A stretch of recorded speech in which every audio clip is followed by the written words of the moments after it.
Looking for a really awesome and amazing graphic designer? How about an illustrator or a photographer? This is Rainey Roberts, and I wanted to tell you how you can get my designer, illustrator husband, Scotty Roberts, to work for you on your project. Do you have an awesome self-published book but no cover, or even worse, a cover that really sucks? Do you need a kick-ass logo for your company or some f***ing awesome graphic designs for your ads or website? Then get in touch with my husband for the best f***ing awesome kick-ass design and illustration. He knows his stuff, and he's been at this for more years than I've been alive. Go to ScottAllenRoberts.com. That's Scott with 2 T's, ALANROBERTS.com to take a look at his online portfolio of work, or call 651-468-8115. Now go out and kick some ass with some kick-ass graphic design. Hire my dad, so he can take me to Disneyland.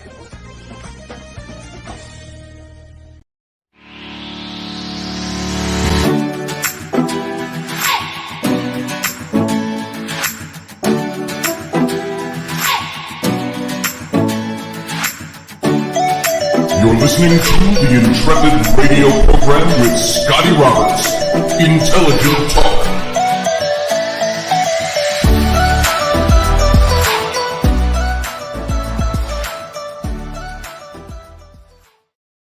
Hey folks, welcome to the program tonight. This is Scotty Roberts. You're listening to the Intrepid radio program, and of course I'm your host.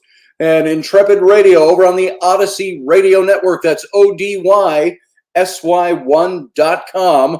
Come on over and see all the goodness that's Odyssey Radio. And right now, while we're on a bit of a hiatus from Odyssey Radio, while we reestablish all the things, all the tech over at the main studio, you're going to see a bunch of reruns. They've got about 500 of these programs archived over there, and he's been playing through them for the last few weeks. And hopefully pretty soon we'll be back on live over there, so we can, all we're working out is so that we can be live on the YouTube channel while we are also live over on Odyssey Radio. So go check out Odyssey Radio, take a look at their schedule, all the different times of the day where you can hear this show, at least the rebroadcasts of this show.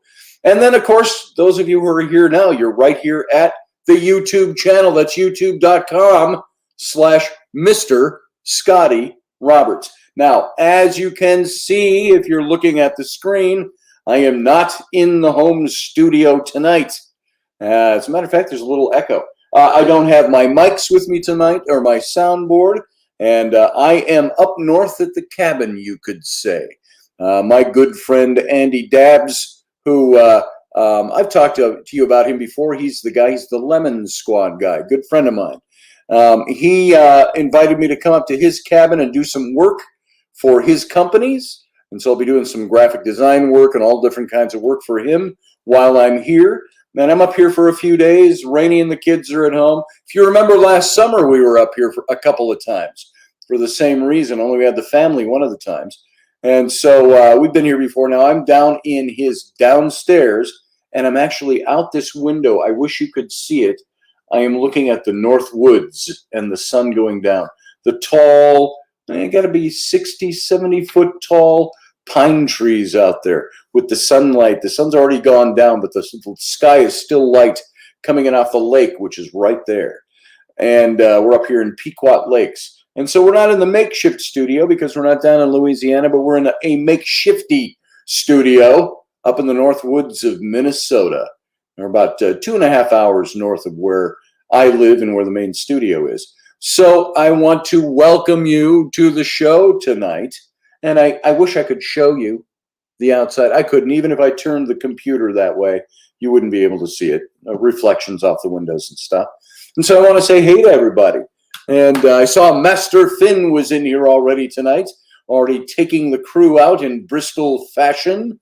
Good to see you, Matt Finn.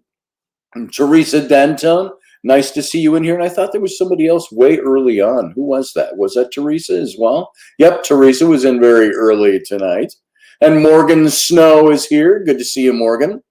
And just listening tonight, she said. That's okay. You can come and participate. Oh, and by the way, let me do this because I do this every night. I'm going to drop a link in the chat room. This is the link. If you want to come into the show tonight, if you've got a question, Can't guarantee I'm going to pick you up right when you call in, so you might just hang in the wings for a while. But here is the link. All you have to do is click on that link, and you'll get right here into the studio, at least out in the wings. And if you find something you want to ask our guest tonight, we'll see how it all fits in. And so I'm not going to field any comments on, I don't know, weird stuff or off-the-wall stuff or things that aren't pertinent. We're going to stick to topic tonight for calls coming in if you've got some questions. And, sometimes we've got people that call in and it's like we're talking about the pseudepigrapha and you want to ask or talk about football. We do that sometimes. It's okay. But not tonight. Not tonight. Not today, Satan. And so, Carly Sagan, good to see you. Good evening. Glad to have you here. I hope you're doing well. I hope Kinsey's doing well. And I hope Roger's doing well. Barbie D, good to see you. And who else we got? We got Susie Q and Elderberry and Gaza's Backyard. Gaza from all the way over in Australia.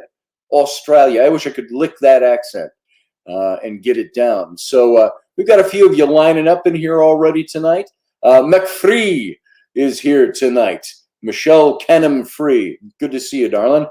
And everybody else that's starting to pile up in here, we'll say hi as we get a chance. And I'm just glad you're here.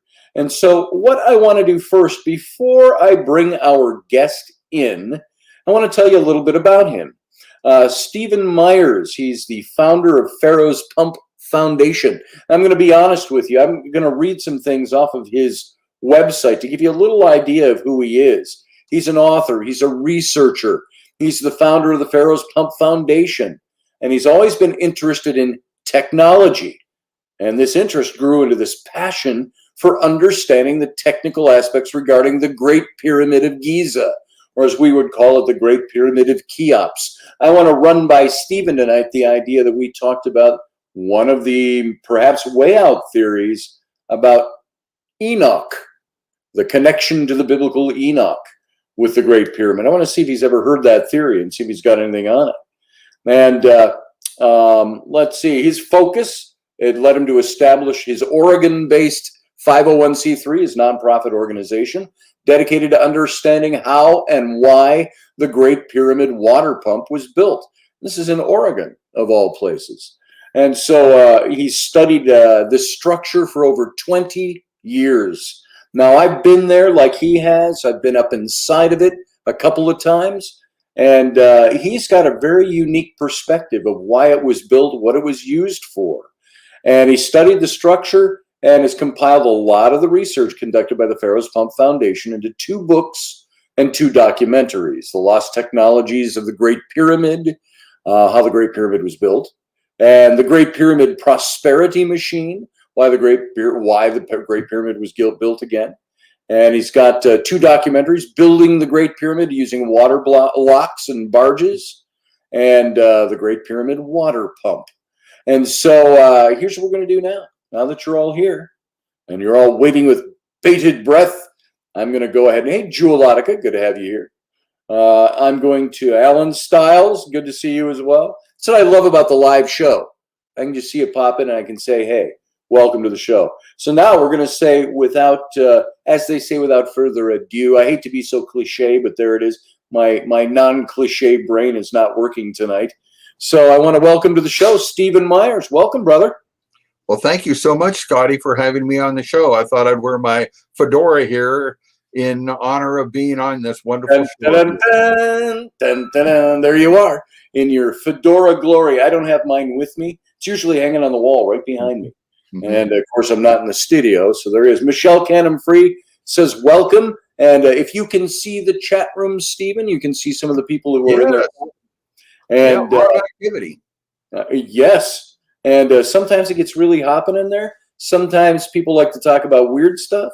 Sometimes they talk about cars. Sometimes they talk about boobs. Sometimes they talk about all different kinds of things. But then, of course, they'll pop in questions about what's going on and what's being said. So I think you'll find it an enjoyable time. Let's just roll it out here. What got you interested in the Great Pyramid and how it works, and what led you to your theory, which you've now developed I don't know if you'd call it a hypothesis or that you determined that for sure this is what it is. What got you there? What started it? What brought you to these things that you've written about? I have a very technical background. My personality, I'm into technology. You know, when I studied World War II in high school, I was more interested in the planes and the tanks and the ships than the generals.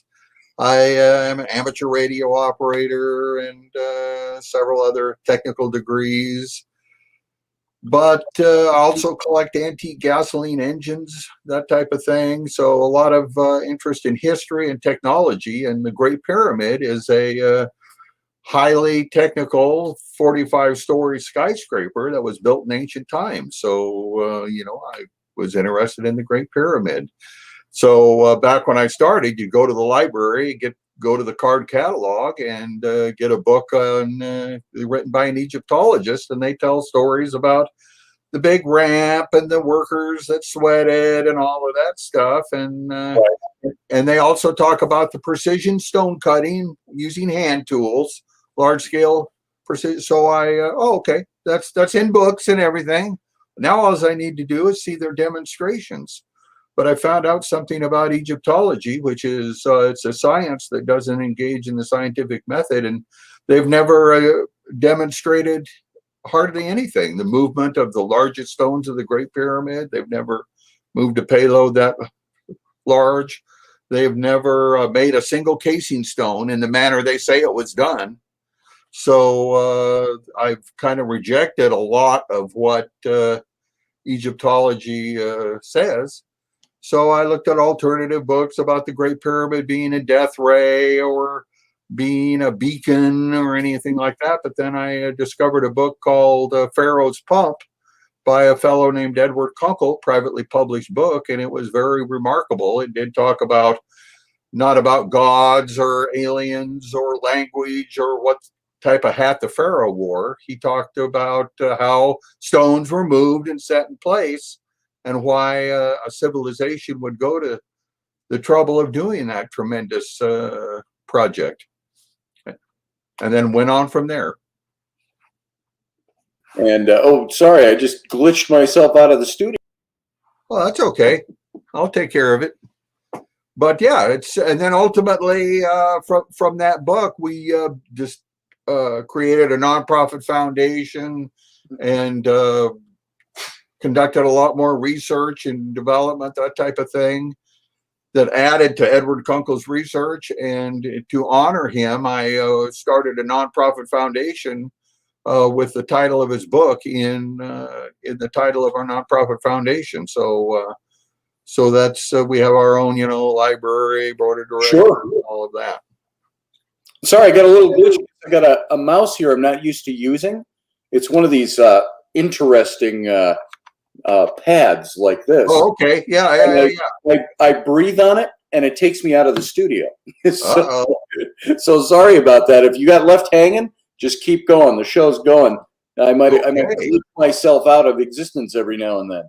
So and so that's how you got your start in this whole water pump theory. What I want to do is have you kind of lead the conversation where you'd like to see it go, the things that jazz you up about talking about this stuff. What have you learned? Why? I had never heard before meeting you or reading any of your material that I didn't even know what the water pump theory was. This Pharaoh's water pump. Describe that. Tell the basics of that. What do we need to know to start following what you're talking about?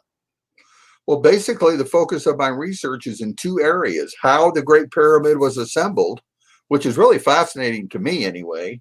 How they moved all of these mountain of stones from one place to another and then piled them up into a big pile.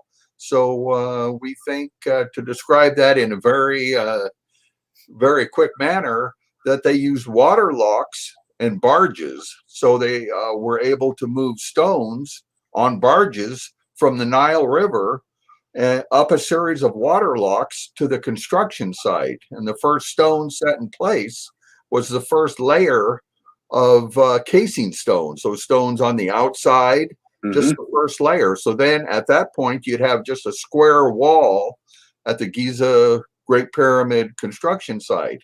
Well, they fill that square wall up with water, and then so you have a square pond impounded up on the Giza Plateau. And then all these stones went up the water locks on barges and then up into that pond. And then those interior stones for the first level were moved off of the barges into the pond. And when that process was completed, the first level of the Great Pyramid was finished. And that process continued systematically as the Great Pyramid structure rose to the sky. And that whole process is in our video series on our website at thepump.org. We have a series of rather short videos, but they depict the whole process of moving stones and manipulating stones using water locks, barges, and specialized barges, and how they were all set in place to make the whole structure come together as the original builders intended it. Now, it's interesting. When I was standing, the very first time I stood at the pyramids of Giza, I didn't realize the complex that is there. I didn't realize that there was a quarry right there, that one of the pyramids is rising up right out of a quarry. Excuse me, I didn't realize, excuse me for that. I could have hit the cough button, but it hit me too fast. When you're standing facing east toward the city of Cairo, or Giza down in there, there is a causeway that you can see in the sand running all the way down, and literally down. It's downhill, down toward Cairo and down toward the river. And now is this causeway that you can still see. You go to Google Earth and call up a picture, an aerial picture, go to anywhere, call up an aerial picture, you see these causeways, these long, narrow, they go past the Sphinx and down past the Osiris Temple, or down to that area. And so are these the causeways that were linked up with the river? The river's a long ways away from there now. How close did the river run? And they filled these causeways and they sailed these boats with blocks on them right up into these causeways, correct? Well, actually, not exactly. The causeways were discussed even by Herodotus in the 5th century BC, and they're basically like a downhill slope, if you will. But water locks are quite a bit different. They're like, real short canals, a series of these stepped short canals. But we think that the water locks were used to move barges with stones up to the building site, but the causeways were used to just move the empty barges back down to the river. And the location of the Nile River has changed throughout the eons, if you will. So the exact location of where the Nile River was during the construction of the Great Pyramid is under scholarly debate. Some people even put the Nile River on the other side of the Great Pyramid. Oh, really? Yes. So there's quite a bit of scholarly debate as to the location. But with canals and water locks, the exact location of the Nile wouldn't be that significant because they would use a canal, just like there's like the Erie Canal goes from the Great Lakes all the way down to New York. So right. Well, with these canals and all this water around the pyramid, because people don't normally think of there being water there because it's out in what looks like the middle of the desert, and it's now very close to the edge of the city of southern Cairo, if you will, down in the Giza area, and so it's very close. You can stand on one side of the pyramid and take a picture, and it looks like you're out in the middle of the Sahara Desert in this godforsaken sand barren plains. With the pyramids rising out, and you look the other way and there's the city right there. Right. And so, but now with all this water coming in there, all this talk of the water, you would also mention that they probably used the water in a system to bring the blocks up and build the different levels of the pyramid, correct? Yes, water locks, yes. And so these were built all around the pyramid as they were building, correct? Well, it would be like just a series of water locks, like the Panama Canal. They would start at the Nile River all the way up to the construction site. And as the pyramid progressed higher and higher, each level would have its own water lock on the side of the Great Pyramid. So it would be just a series, if you will, or flight, they call it, of water locks. And they would be able to move heavy objects systematically and quickly to their final destination. The Erie Canal was built in the 1830s, and it was able to move twice the weight of the Great Pyramid, higher than the height of the Great Pyramid, in about 2 years. So Wow. water locks are fast and very efficient. So now, are you a supporter of the theory that the way I heard it? Now, I don't have this in front of me, so I'm going by memory on this, where they used like balloons, they inflated skins or bags of some kind, and it would actually float the blocks in water as they were moving them up to higher levels of building the pyramid? Oh no, that's another guy. A guy in England has some Okay. really slick videos, but certainly he indicates there's a fundamental link between water and the construction of the Great Pyramid. A lot of detractors don't like the idea of this channel. He has a sloping channel that goes up the side of the Great Pyramid instead of just conventional water locks. And there's some issues with pressure that certainly you can read about, but it's a little different, to say the least. Well, let's skip that then. Let's talk about that. But his videos, I mean, certainly you can watch him. I've watched some of it.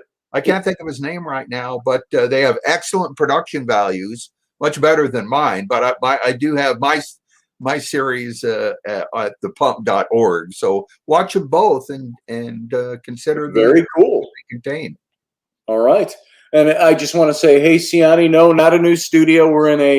I'm away from the office for a couple of days, and we're broadcasting from a Northwoods cabin tonight. And so talk to us about now your theory that you've put together on the purpose. Why there's been all these theories on why were the pyramids built? Were they tombs? Were they ceremonial centers? Were they just simply monuments to honor the Pharaoh? Was there a purpose behind them? What purpose did they serve, do you think? Well, the Great Pyramid, it's certainly people assume that it has a ceremonial purpose or a funeral purpose. Some people consider it to confirm Bible prophecy, believe it or not. Mm-hmm. It's confirmed the birthplace of Jesus, that type of thing, with various numbers and angles and that type of thing. So all of those, and certainly a book about a Great Pyramid being a death ray or whatever. Yes. A beacon for aliens, because aliens can find their way here, but they need a beacon to get back to Orion. Right, so that's been suggested. But and then also it's been suggested the Great Pyramid was built so the builders could tell us symbolically that they knew pi. So they moved 6 million tons of stone, so so we know that they knew pi. So that's what I do. That's what I do to prove my mathematical theories. Yeah, but here's another thought, that the Great Pyramid, instead of having all of those small returns on investment, had a really big return on investment. In fact, huge, even huger than the construction of building it. And that the Great Pyramid was a machine, an active device that actually did something, that it worked, that it functioned, and that the precision of the passages and chambers and some other features about it lend the idea that it was infrastructure for the civilization that built it. They didn't want to tell us anything because that's a really low return on investment. We could do that. We could spend $50 billion to make a building that tells people 10,000 years from now that we knew pi, but the reason why we don't do that is because it would be stupid. That's The right. original builders were geniuses, and they built this machine, this infrastructure that did something.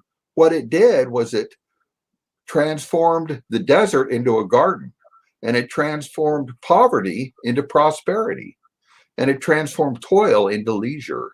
And it did all of those things by being a functioning, a purpose-built water pump. Now, obviously, the engineers would have had to know this ahead of time. They'd have said, "This is what we're going to build, oh great Pharaoh, son of the morning star." Yes. But what about? Do you think this is attempts that were made, like this? The what do they call it? Not the slanted pyramid. The where you got the different pyramids that like didn't work out so well. Were they trying the same things at those prior to this? Or do you believe Giza's pyramid, what we know now as the Pyramid of Cheops, the Great Pyramid, was this the first, or were there pyramids before it? Did they try this out already and it didn't work? Or did they work at all these different sites that we see going up? Well, you've touched on a lot of things. First of all, you talked a little bit about the sequence of construction. And that sequence of a construction is kind of determined by Egyptologists. So I certainly take it with a grain of salt, and don't put much story in that, because a lot of things Egyptologists say, are certainly not subject to experimentation. So and they're based on their particular points of view and study. You want to see somebody who's as dogmatic as somebody who's in religion, and talk to Egyptologists. Yeah. Oh, absolutely. So, which pyramid was built before the other one is up to scholarly debate. The Great Pyramid could have been built even way before the other pyramids near it. So, pre-catastrophe, if you will, pre-ice age, pre-meteor strike or whatever. So, it's hard to say when each one was built. And you mentioned other pyramids. They could have been structures that were more of a cargo cult, if you will, as opposed to being any type of pyramid pump. Most of the other pyramids are of inferior quality of design, but by cargo cult, I mean, are you familiar with the concept of cargo cult? Cargo cult, I do not know. Okay.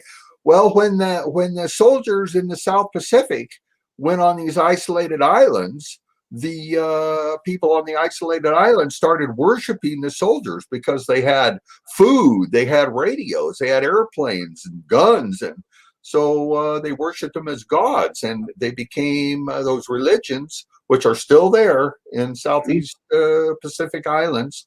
It's called a cargo cult. And then when the gods left, the soldiers, those people made airplanes out of palm branches, and they made radios out of old crates and things like that to try and mimic their gods and try to bring them back, if you will, for more cargo.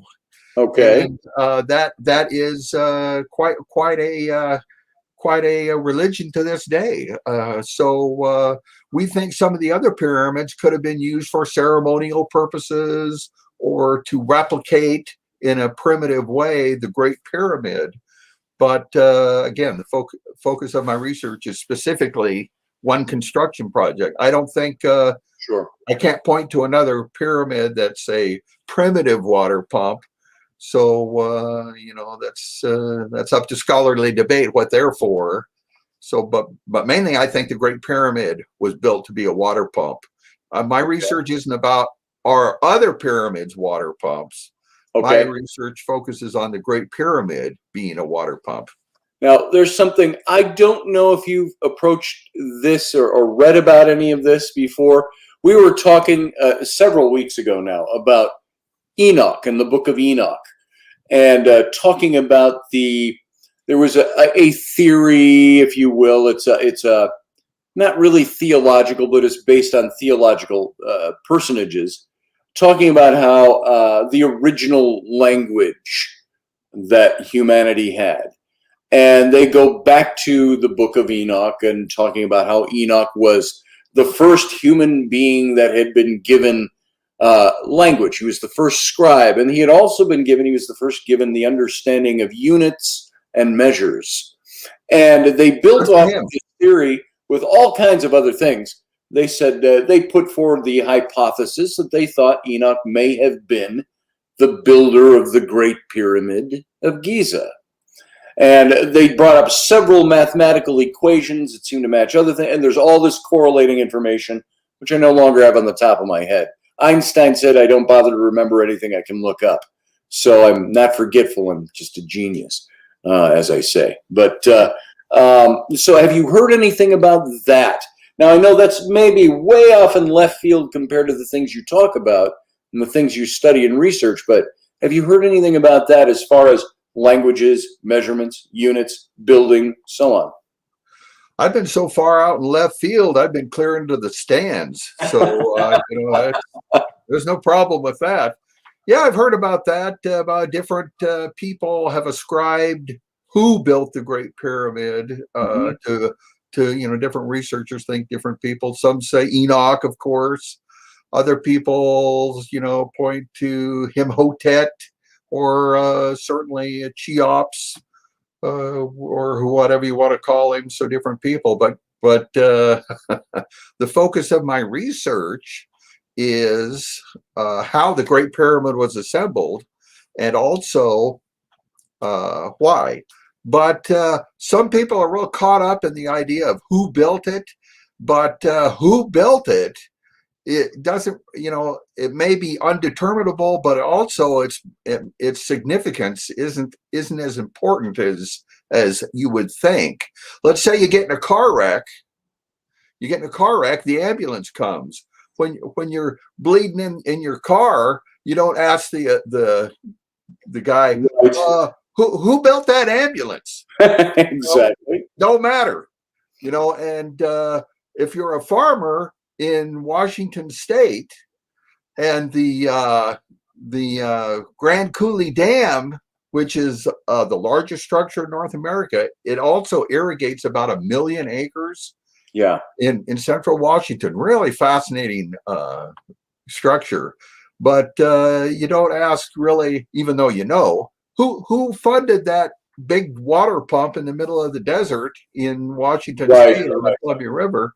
So I don't focus on that. I know people have spent their adult lives and not gotten anywhere with that. Just speculation built upon a lattice work of ideas. Right. So I don't know. I don't know. Okay. Who built and that's okay. We'll move on from that. That's another topic. So what did this tell us if we lived there at the time that they cut the ribbons, so to speak, on the Great Pyramid?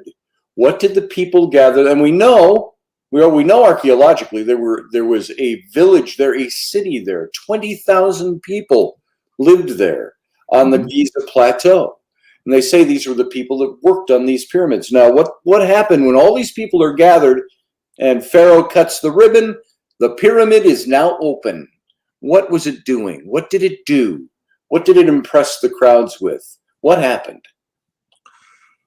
Well, we think that there was an enclosure wall around the Great Pyramid. It existed up until the 18th century, and Napoleon's savants, their early drawings show that enclosure wall. That enclosure wall had water in it, and from that pond was kept full by the source of water to the Great Pyramid water pump, and that water moved through the Great Pyramid and ultimately to the points of use, and that could have been air compressors. It could have been irrigation, probably, and also power heavy machinery and that type of thing. It would be the same as when they turned on the Hoover Dam. What did the people see? What they saw was hope for the future. They saw, well, maybe we don't have to work 12 hours a day on a patch of land that doesn't have enough water to irrigate. What they saw was their lives improving, and that they had a hope that their kids were going to eat every day, and that type of thing. Here in the West, in the Western world, we're inundated by prosperity. We're just lathered with it. but people that have to walk a mile to get a bucket of water, Right. they aren't. And when their lives change with prosperity, be it irrigation pump, be it electricity 24 hours a day or whatever, their lives changed. And it's, humans are the same now as they've always been. And that's one of the constants that you can use to help study history. And so they probably were a bunch of happy campers. Yeah.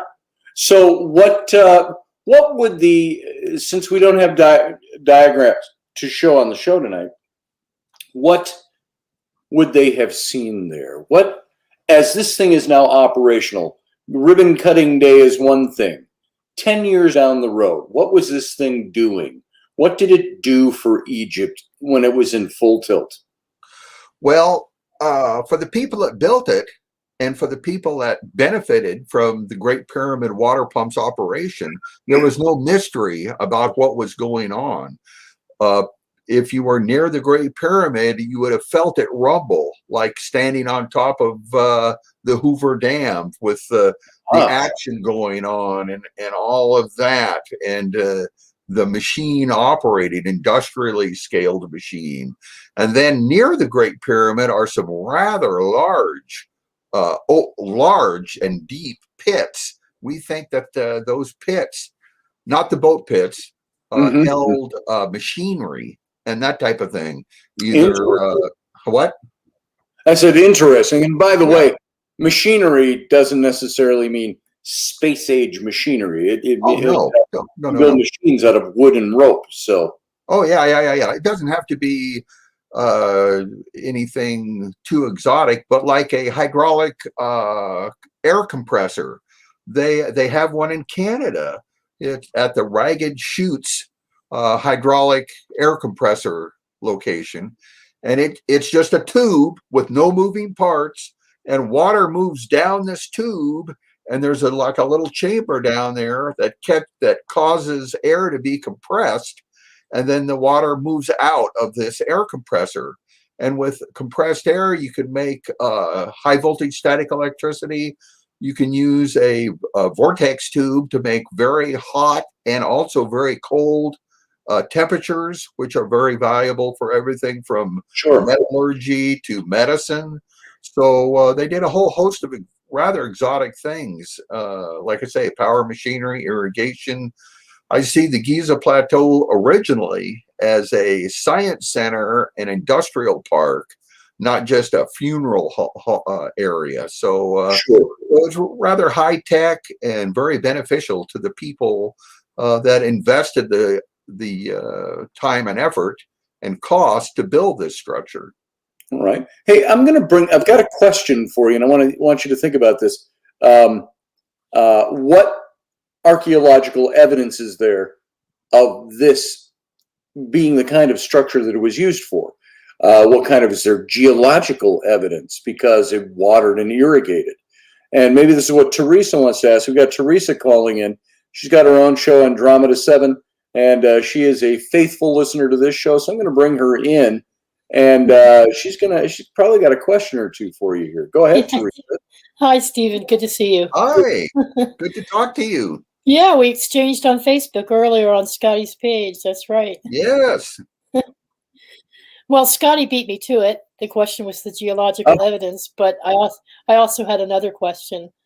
Do you think that in addition to it being used as a water pump, it had other purposes beyond the irrigation, beyond helping to build it in the first place with maybe a combination of scaffolding and these water locks, but because of the way it was constructed inside with the granite and the capstone and all of the theories out there about it being a power generator of some kind beyond water pump? What are your thoughts on that? What did you find? Well, to address the question of other purposes, a water pump would be a power generator. You use the pumped water to power equipment to generate electricity. Right. So yes, it is a power generator, but I think it did it through the use of moving water. the Industrial Revolution started with water power in the in the Atlantic Northeast. They had a lot of waterfalls, so they would have mills and use water power. So I think that in the Industrial Revolution, water power started that off, and in ancient times, they used water power to power their civilization. And certainly there's a lot of geologic and other evidences for a profound link between water and the Great Pyramid. Sir Flanders Petrie said that he found, or wrote actually, that he found what he called Nile earth inside the passages and chambers, which is sediment, if you will, inside. So you wouldn't normally have sediment inside a tomb for a pharaoh, but you would for a machine. Herodotus described the Great Pyramid as being like an island surrounded by water. And I mentioned that enclosure wall, which enclosed a pond, if you will. So it'd be like a big island in a lake, just a little bit bigger. And there's a whole host of other things. The casing stones and other stones are cemented together watertight with a bonding agent stronger than the stone itself, so that there was probably a reason for those stones to be cemented watertight. It wasn't to keep the pharaoh's soul from leaking out or anything like that symbolically, but it had a real technical purpose. And all of this is described in my books in detail. So, and then you mentioned other purposes.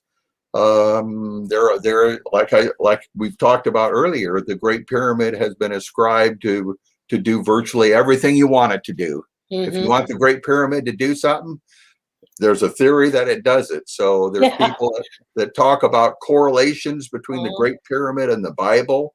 There's a whole, family of correlations like that with the Jesus's birth and the Pyramid Inch that confirms Bible prophecy. And then there's other ideas about the Great Pyramid, and these correlations that point to stars, but because of the precession of the equinoxes, it don't point to those stars anymore. So, but just pick out an author you want, and the Great Pyramid will do anything you want. And you pick out 20 authors, you'll get 30 different opinions. That's true. Robert V asked this question. He says, "Why would they do all that work for technology you don't really? I think they weren't really supposed to have, like electricity and things like that. Are these the kinds of things that do you think produced primitive electricity, if you will?" Well, I'm not sure who decides what ancient mankind, what technology they're supposed to have and what they're not. So maybe Egyptologists decide what ancient people are supposed to have. But I think that ancient people were geniuses. And and they did some rather remarkable things in ancient times. South America's, they have terrapanning or brain surgery, and a whole host of medicines, and also agricultural technologies that they use in terms of irrigation and that type of thing. And Egypt, they have, certainly the Baghdad battery, they have electroplating and a whole host of other things. So what technology an ancient civilization is supposed to have is up to scholarly debate. But I think that a wise ruler, whoever it was, decided to fund a massive project because he was convinced by technological geniuses that there would be a huge return on investment. So that description describes Theodore Roosevelt, or FDR, the other Roosevelt.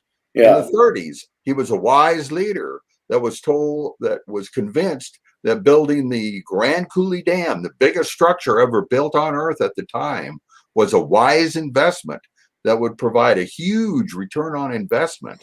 So he built that structure, that dam, and provides prosperity, for in perpetuity almost. So that's what I think the happened with ancient mankind. How about another leader in Egypt? There was a wise leader that was convinced to spend the money and the effort to build the High Aswan Dam. Right. And did. Okay. Did. And he did. And it provides huge amount of prosperity. It also powers a huge irrigation system that provides irrigation year round that is better than just the yearly inundation that Egypt used to have. In fact, the High Aswan Dam stopped the yearly inundation because using that dam is a better system for irrigation. So there's a lot of wise leaders out there that have invested a huge amount for big returns on investment. Matt Finn asked the question. He says, that begs the question. He says, who gave the early Egyptians this technology? Now, I have a theory on that, but I want you to go. You know, living in ancient Egypt for a lot of people was probably not like we have today.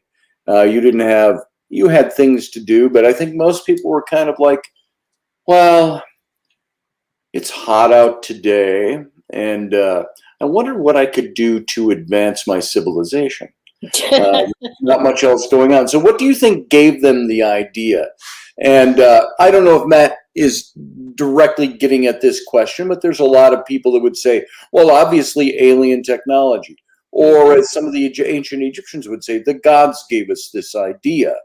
There were other pharaohs who came and said, he said, I had this vision. Was it Amenhotep the fourth or the third that came and said he was sleeping by the Sphinx, half buried in sand, and he had this vision for something that should be done, and he implemented that.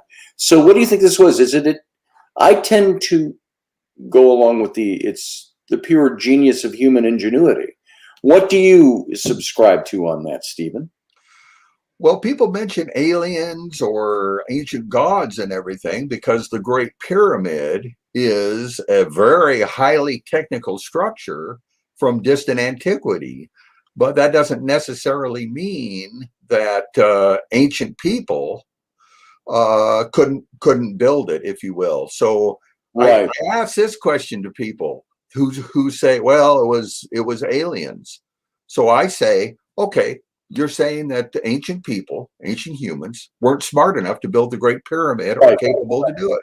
And then you can't pin them down. They won't say that.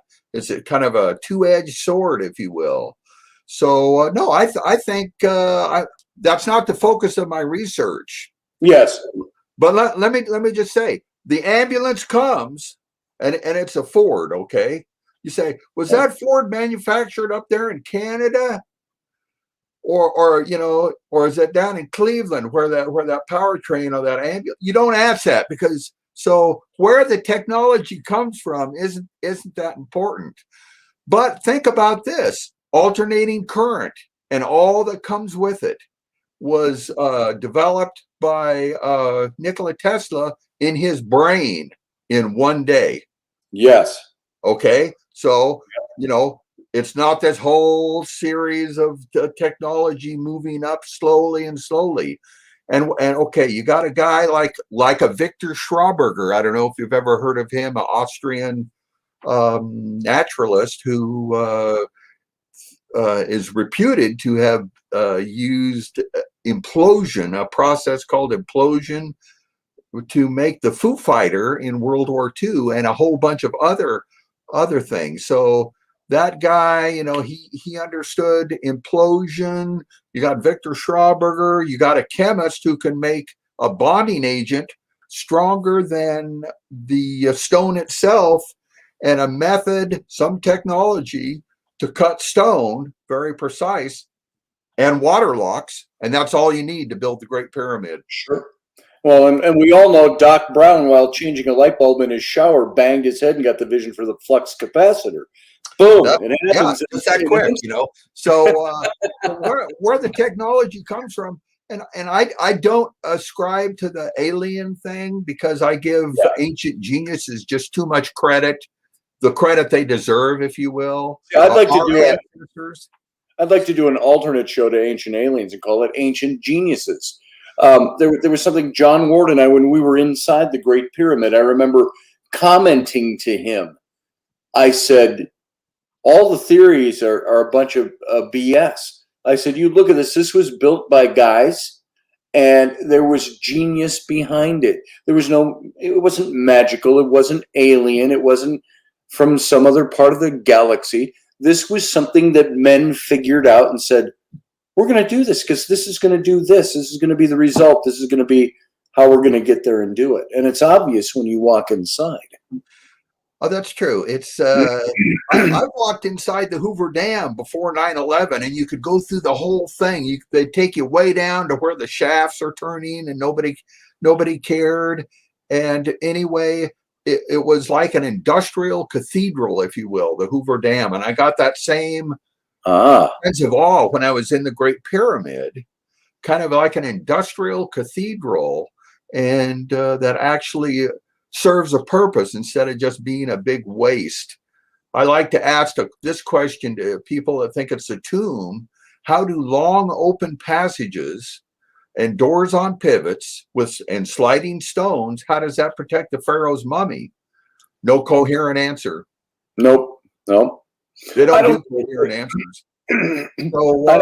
So yeah, I do think it was just not regular, but a group of geniuses who had a goal, and the project was hugely expensive, but the return on investment was much greater, and that motivated them to make their wonder of the world that we call the Great Pyramid. Right. What is Matt Finn saying here? I want to put this up. He says, yes, an Atlantis-type civilization perhaps brought this knowledge to another later civilization after its collapse.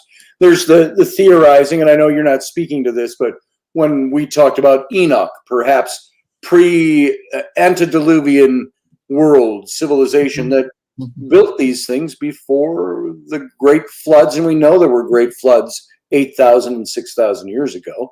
And so are these things older than that? We know Göbekli Tepe is 12,000 years old. So are we looking at, do you believe the Great Pyramid, what time era do you believe it was built? Well, it's hard to say. Again, everything about the Great Pyramid, except its location, is under scholarly debate.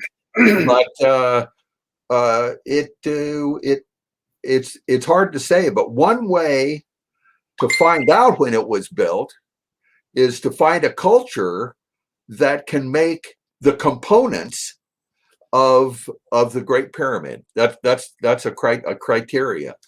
Egyptology, which can't even make one casing stone in the way that they say it was done, can't demonstrate how that civilization was able to make a casing stone or even the whole Great Pyramid.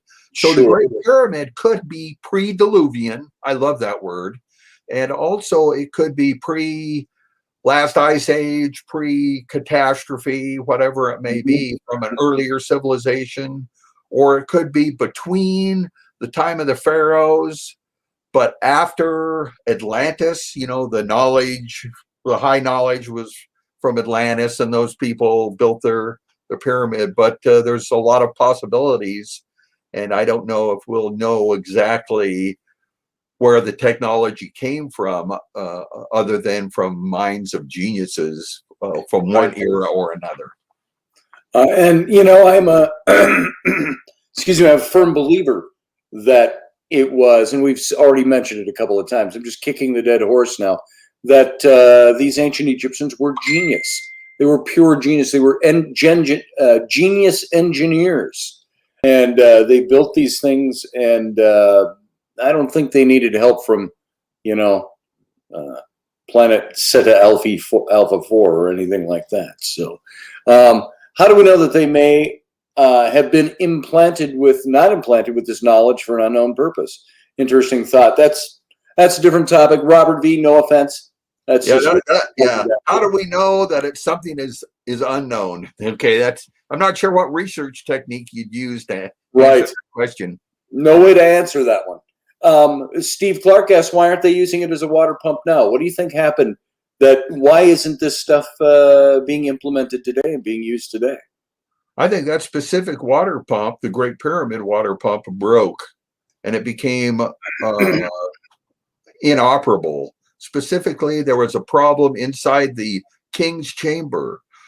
All researchers that are into this acknowledge that there was some sort of an expansive force inside the King's Chamber that broke the ceiling stones and also expanded the stones apart. That's the only structural damage that wasn't really caused by the hands of man, if you will. Okay. So what I think specifically broke was there was a float system that used the coffer that's in the King's Chamber, and that had a feedback mechanism that kept half of that chamber full of air and the bottom half full of water. So when the air becomes soluble into the water, then the air cushion is less and less. Well, the float, if you will, provided feedback that allowed more air to enter the King's Chamber. And I think that system broke. The King's Chamber became totally full of water, and then it became hydraulic, if you will. It was expanded and broke. So then it became inoperable. And that's interesting. I never knew that. But next time I go into the King's Chamber, I'm going to have to look up and take a look at the ceiling. All I know is that last time I was there, the last couple of times I was there, the acoustics are amazing in there. And there are theories behind the acoustics of the King's Chamber. And you can stand inside there and sing, or that it's like almost like a whisper chamber in the Capitol building in Washington, D.C. So I'm going to have to take a look at that next time I'm over there. I didn't know there was any damage up there. I didn't know it had been blown out, or what the explanation for that was, other than age and crumbling. Yeah, so. No, that's kind of interesting. My books, here's my first book, talks about the assembly process, got a little reflection. But my second book talks about how the Great Pyramid operated as a water pump, and it gets quite detailed with a lot of illustrations, but it talks about the features of the Great Pyramid and how they lend to being a functional device. So hopefully people that have some more technical questions will find out where I'm coming from. Fantastic. That was going to be my final question of the evening. And take all the time you want, because nobody's shutting us off anywhere. We got all the time we want. But to talk a little bit about where people can learn more about you, more about all of your theories and all of your hypotheses that you've worked out, and where they can get your books and get your documentaries. Well, I appreciate that. We have our portal, our website at thepump.org. And from there, you can go basically everywhere. You can go to our YouTube channel, which has our video series that you can watch for free. And also our links page, where it has links to the magazine articles I've written. And also the books. Both of my books are available in hardcover. Excuse me. Getting late. Books are available in softcover and Kindle ebook format. So people are liking that real well. And my 2 documentaries are available from Amazon in DVD format, and all the links for everything, including my Facebook page and everything else, is at our website at thepump.org. But look it over and see what our mission statement is. All right. And our activities. And we were going to have a tour to Egypt that we planned over a year ago to be in February. But of course, COVID got in the way. About that, yeah. I was going to co-lead the tour with Barbara Jean Lindsay, who also has a podcast, and her website is at barbarajeanlindsay.com. So we were, she's more on the spiritual thing, and I'm more on the technical thing, and it was going to be quite a tour. So we have to reschedule that. And it was like a 2-week tour, and it was marvelous and all of that. I kept the itinerary on the website so people can get an idea. but again, we have to reschedule that. So hopefully, the only thing I ask people to do is to do their due diligence as a researcher and find out what this is all about. Don't settle for, oh, it's a tomb, and the workers were idiots hauling stones up a big ramp that doesn't exist. Mm-hmm. You know, don't settle for that. And a few other theories, you know, don't settle for those either. Oh, the Great Pyramid was the Bible in stone. You know, don't settle for that. That used to be popular. Right. Used to be very popular, but it's rejected because a lot of those correlations were precise, but they didn't have any causation there. They were pretty flaky in that regard. So, but find out about the research.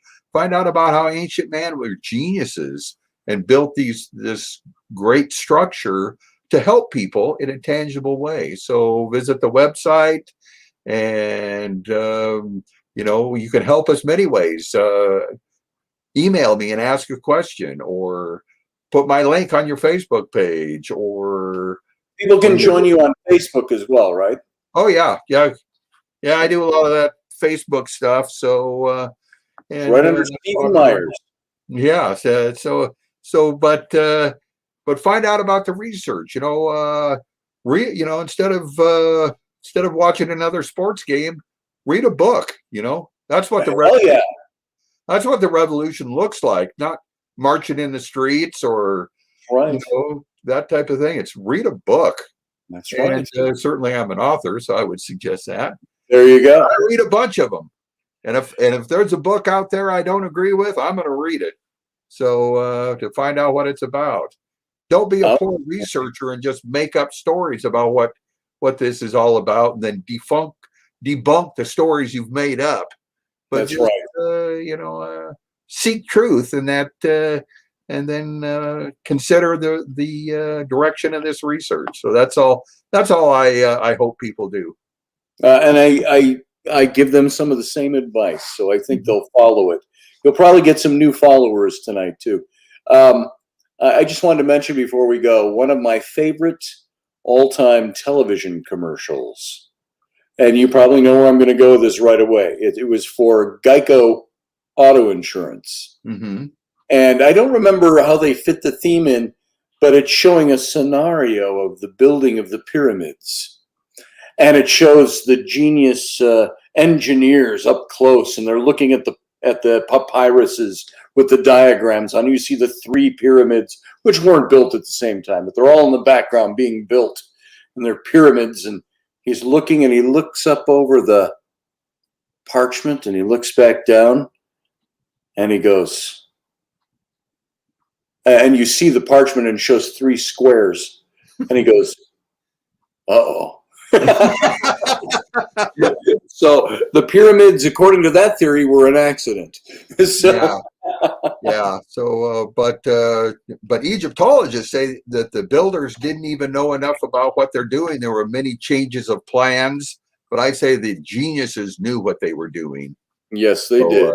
So hopefully, and the interest in this has been very high.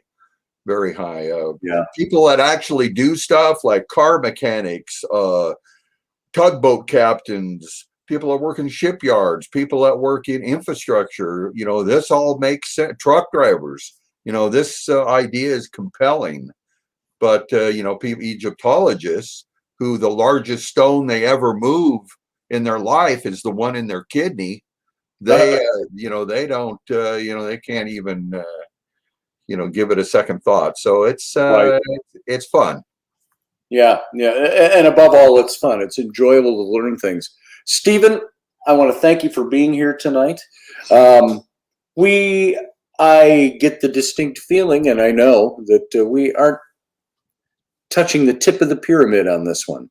And so there's so much more to look at and talk about. I'd like to have you on again, and we'll talk more about this stuff. And in the meantime, folks, go see Stephen's website, thepump.org, and then go over, check him out on Facebook, friend him, and I'm sure he will be willing to field your questions if you've got them. So, Stephen, thank you for being here. I'm I'm going to let you go off the broadcast. Thanks for Thank coming you so on. much I really appreciate for it. having me on the show. It means a lot to me. All right, sir. It means a lot to me that you'd come on. Have a good night. Good night. All right, folks. That was Stephen Myers. And thanks for coming in tonight and listening to what Steve had to say. I think that pretty amazing stuff, pretty amazing theories that he's worked out. And he's not alone in that. So go check out his website. Go pick up his books. Go pick up his documentaries and take a look at it and see what he has to say in a little more detail. And Teresa, thank you for coming into the show tonight. That was pretty cool. I didn't mean to kick you without announcing, but before I got to say, hey, Teresa, thanks, goodbye. Thanks for being here. He was already talking, and I thought I'd just blast you off. So, all right, folks, we're going to be back tomorrow night, same place. For those of you who have wondered and were asking questions during the show, I am away from home for a couple of days. I'm up north at a friend's cabin. It's actually his house up here, up on the lake, about 2.5, 3 hours north of where I live, up in the north woods of Minnesota. And I'm doing work for him, some graphic design work and other things that I'll be doing for him. And so I'll be here for a couple of days at least. And so we're kind of in a makeshift studio here, as it were. I brought everything along except my microphones and my soundboard, so we're broadcasting via the microphone on the computer. And so I hope it was a good broadcast for you. I hope you had a good time. Hope you learned something. If there's something, if nothing else, what this stuff does is it gives you the animus to keep looking into something, to keep researching something. And so I hope it has done that for you. And so, folks, I want to thank you all for being here. It means a lot to me that you would take your time to come in here and spend it with me and with my guest, Stephen, tonight. So, folks, as we say every night, live long and prosper.